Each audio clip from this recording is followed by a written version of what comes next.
Akkam jirtan kabajamtoota hordoftoota keenya Oromiyaa Vision Media irraa oduu qabannee dhiyaanneeti jirra. Hangafootii dursineeti jalqabna.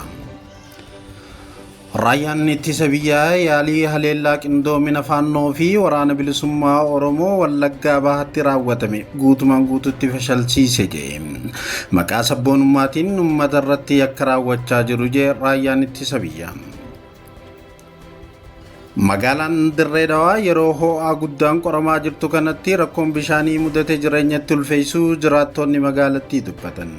Rakkinichi humna kiyyaa ol ta'eeti jira kan jedhe immoo abbaa taayitaa bishaanii fi dhangala'oo magaalaa Dirree Dhawaati. Cimdoon murna badii gaafa weerara Zaayid Baarree uumame jedhe qondaalli TPLF kan duraanii Geetaachoo Raddaa. Qondaalli kun shira TPLF fashaleessuudhaaf raayyaan ittisaa humna teekinooloojii isaa guddisuu qaba jechuudhaan lola dhufaa jiru akeekeetti jira. Gamtaan Awurooppaa muddamni kaaba Itoophiyaa isa yaaddeessu ibse. Gamtaan Awurooppaa muddamni dhiyoo kana naannoo Tigraay keessatti mudataa jiru kan isa yaaddeesse ta'uu deeme. Ameerikaa fi Iraan gara wal haleeluutti deebi'an kanneen jaan matootii oduu har'aati gara bal'inaatti nachi ce'a.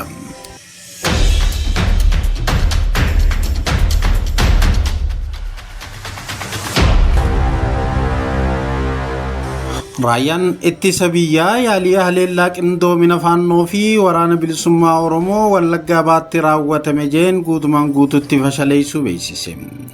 Maqaa sabboonummaatiin uummata irratti yakka raawwachaa jiru jedhe raayyaan ittisa biyyaa Itoophiyaa.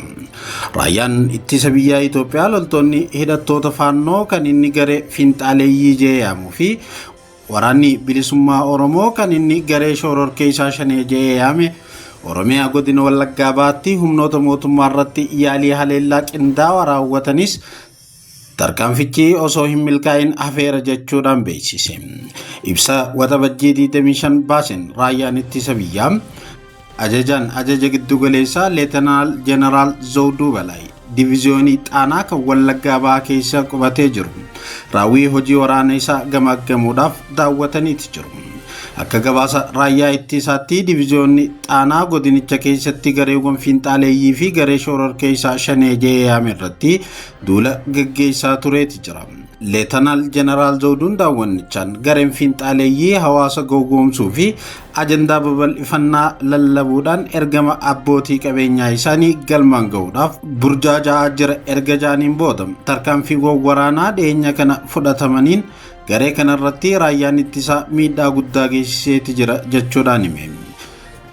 Ajajichi itti dabaluudhaan gareen kun naannoo adda addaa gidduu socho'uudhaan uummata saamaatii fi kiisii uummataa guuraa jiru kun amma haala akka fedhetti socho'uu hin dandeenye irra gaheeti jira jedhe. Jiraattonni garee farra nageenyaa kanaan akka hin harkifamne of eeggannoo akka taasisanii fi humnoota nageenyaa waliin akka tumsan yaamicha dhiyeessaniiti jiru. Erga garichi uummata saamaatii fi kiisii hawaasaa guuraa jiraate uummatichi bifa kamiin garee sanitti akka harkifamu Leetanaal Jeneraal Zawuduun waan dubbatan hin qaban. Raayyaan ittisaa itti dabaluudhaan akka gabaasetti yakki garee finxaaleeyyii kanaan maqaa sabboonummaatiin raawwatamu hawaasa naannoo humnoota hidhattoota birootiif saaxilamoo taasisaati jira jedhe. Akka ibsa kanaatti naannoo irra caalaan isaa qonnaan bultootaa fi horsiisee bultoota ta'e kanaan gareen kun loonii fi qabeenya biroo saamaa jiraachuu akkasumas aanaalee ollaa jidduutti walitti bu'iinsa uumaatii jira jechuudhaan yakke. Ibsi raayyaa ittisaa waa'ee qindoomina faannoo fi waraana bilisummaa Oromoo irratti ragaa dabalataa hin kennine. Yeroo gabaasni kun qophaa'utti faannoos ta'e waboon illeen ibsa kanaan deebii hin kennine. Aanaa Kiraamuu kan godina Wallaggaa Bahaa keessatti argamu waggoottan dabran kana keessatti gidiraa fi buqqeensa irra deddeebi'amee mudatuun dararamaa jiraachuu Addis Istaandaardiitu gabaase. Magaalaan Dirree Dhawaa yeroo ho'a guddaan qoramaa jirtutti rakkoo bishaanii mudateen jireenyi itti ulfaatu jiraattonni magaalaa Dirree Dhawaa dubbatan. Rakkinichi humna kiyyaa ol ta'eeti jira kan jedhe immoo abbaa taayitaa bishaanii fi dhangala'oo magaalaa Dirree Dhawaati. Wayitii ho'i qilleensaa cimaan magaalaa Dirree Dhawaa mudate kanatti rakkoon dheeyisa bishaan dhugaatii hammaateeti jira. Paampiin bishaanii gubachuun dheeyisii bishaanii addaan cituudhaaf sababa ta'uutu himame. Jiraattonni magaalaa Dirree Dhawaa yaada isaanii reediyoo Dooche Veeleetiif kennan akka himanitti Bishaan boombaa asiin dura guyyaa lamatti yeroo takka dhufaa ture amma adda cituu deeman. Hoteelonni tokko tokko bishaan boottee tokko qofaaf qarshii 5,500 kafalaa jiraachuu deeman.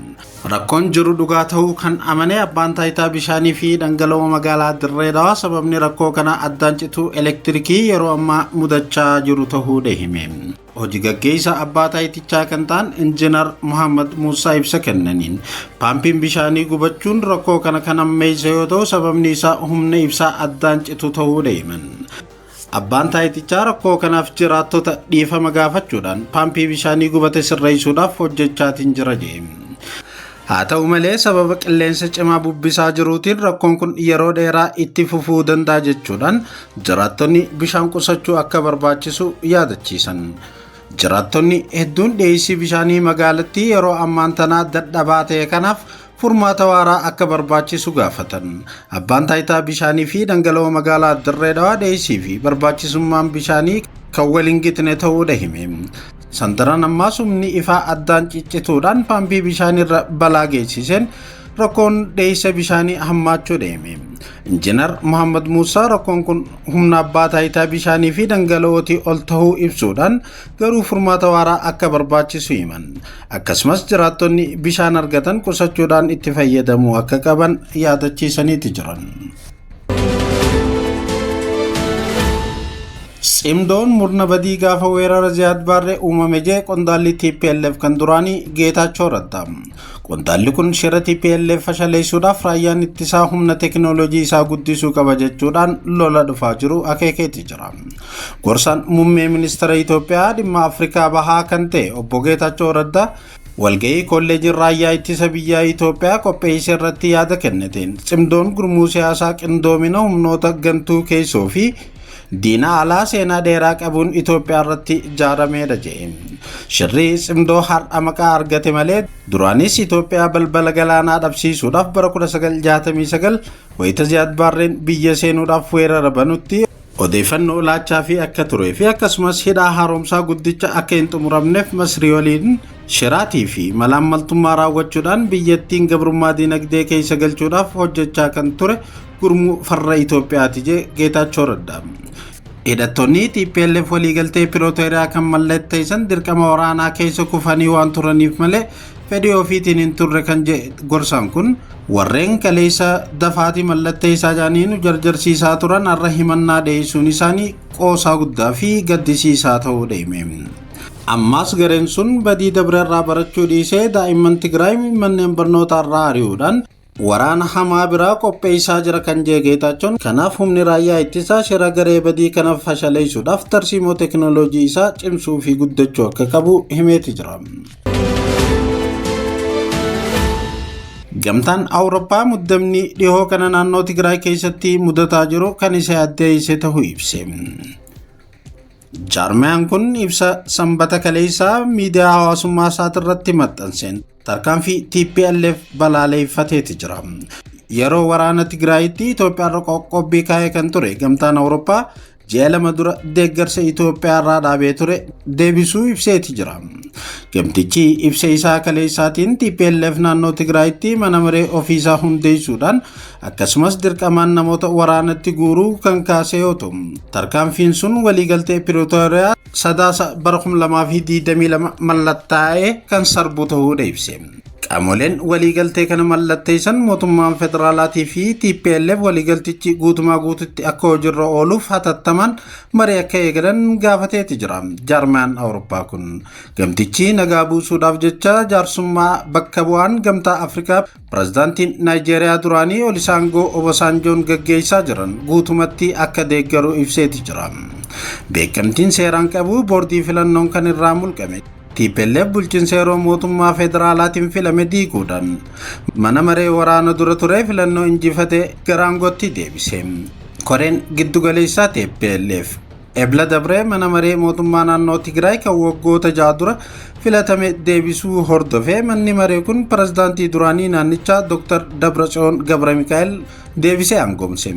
Fonqolcha mootummaa raawwachuun aangoo qabate kan jaame TPLF namoota dirqamaan waraanaaf guuraa jiraachuun gabaafamaati jira. Dhiyoo kana jiruu fi jireenya akkasumas nageenya uummata Tigraay mirkaneessuu maqaajuun labsii falmisiisaa TPLF labse dirqamaan namoota waraanaatti guuruu kan dandeessisudha. Afyaa'in mana marii naannoo Tigraay Mihirat Baree Roobii waxabajjii 24 bara 2026 xalayaa biiroo haqaa naannichaatiif barreesseen. Seeronni labsichaan tuqaman hojiirra ooluu akka eegalan ajaja dabarsaniiti jiru. Namoota dirqamaan waraanaaf walitti qabuu irratti tarkaanfiin TPLF eegale namoonni siyaasaa fi jaarmiyaaleen mirga namoomaa gurguddoon kan morman yoo ta'u, jaarmiyaan mirga namoomaa idil addunyaa Human Rights Watch tibbana ibsa baaseen seerri kun hacuuccaadha jechuudhaan mormeeti jira. Mootummaan US Ameerikaa jee kana keessa miseensota TPLF fi mootummaa Itoophiyaa gidduutti muddamni hammaate waraana balaafamaa deebisee kaasuudhaaf sodaachisaa jiraachuu eeruudhaan qaamolee kana keessatti hirmaatan jeen irratti dhoorkaa viizaa kaa'eeti jira.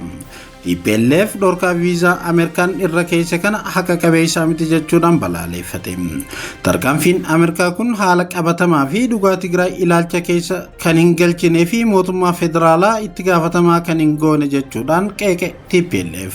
Imbaasiin Ameerikaa Finfinnee jiru tibbana ibsa kenneen adeemsi nagaa Tigraay qaamoleen gufachiisaa jiran gocha isaanirraa of qusachuudhaan tattaaffiiwwan marii nagaaf taasifamaa jiran akka tumsan akeekkachiiseeti jira.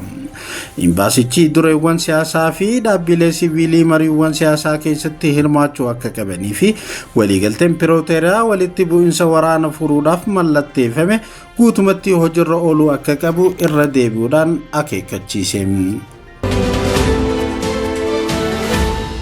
Gara oduu maddeelee alaarraa argannetti cicceena. Ameerikaa fi Iraan deebisanii wal haleeluun dhaga'ame. US fi Iraan wal haleelutti erga deebi'anii waliigaltee dhukaasa dhaabuu sarbameef quba walitti qabaatu jiran. Erga Iraan doonii alaabaa Paanamaa ofirraa qabu ulaa Hormuz keessatti haleelteen booda US Iraan irratti haleellaa raawwatte. Ajajiin giddugaleessa humna waraanaa Ameerikaa Seentiikoom Iraan dooniiwwan daldalaarra miidhaa geessisaa jirti jechuudhaan xiyyeeffannoowwan hedduu irratti xiyyeeffachuun Iraan haleeluu ibse. Iraanis kana haloo ba'uudhaaf buufataalee US kanneen Kuweetii fi Bahreen jiran haleeluu miidiyaan biyyattii gabaaseeti jira. Biyyoonni lameen erga haleellaa walirratti raawwataniin booda waliigalteen dhukaasa dhaabuu sarbamuu isaatiif wal himatan. Seentiikoom ibsa kenne keessatti Iraan waliigaltee kan akka hojiitti hiiktuuf carraan kan kennameef ta'us garuu isiin hin raawwanne jechuudhaan himate. Drooniidhaan doonii alaabaa Paanamaa qabdu MTQ jaamtu haleelte jechuudhaan himate. Sababa kanaan jettiiwwan waraanaa US buufataalee waraana Iraan Hormuzii fi naannawa sanitti argaman 10 haleeluudha ibse. Iraan ibsa baasteen US buufataalee handaara galaanaa isii 5 haleeluudha himte. Ergasii Bahreenii fi Kuweet keessatti misaayilotaa fi drooniin buufataalee US haleeluudhaan barbadeessuu himte Teheraan.